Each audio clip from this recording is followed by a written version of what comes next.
ഇലക്ഷനോടനുബന്ധിച്ച് കോൺഗ്രസിന്റെ ഭരണം വരികയാണ്. അപ്പൊ നമുക്ക് പായസം വെക്കാൻ വേണ്ടി ഒരു പാത്രവും അടുപ്പും വേണം. ഭരണം വരുന്നത് എങ്ങനെ ഉറപ്പുണ്ട് നിങ്ങൾക്ക്? 100% ഉറപ്പായിട്ടില്ലേ ഞങ്ങൾ ഇവിടെ വന്നത്. മുഖ്യമന്ത്രി ആര്? കാരണം അത് ഞങ്ങളുടെ നേതൃത്വം തീരുമാനിക്കുന്ന, അതിനകത്ത് നമുക്ക് ഒരു വിഷയം, ഒരു ആശങ്കയുമില്ല. നമ്മൾ 90 സീറ്റോടുകൂടി VD സതീശന്റെ നേതൃത്വത്തിൽ ഈ ഇലക്ഷനെ നേരിട്ടതുപോലെ തന്നെ നമുക്ക് അതിൻ്റെതായ റിസൾട്ടും ഉണ്ടാവും. 100%. നമുക്കൊരു 50ന്റെ വാർപ്പും ഒരു ട്രിപ്പിളിന്റെ അടുപ്പും വേണം. അഡ്വാൻസ്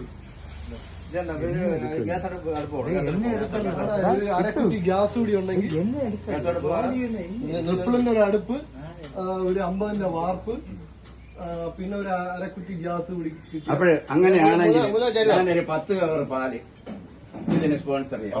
ഇത് UDF വരുന്നത് എങ്ങനെ? ഉറപ്പുണ്ടാവണം.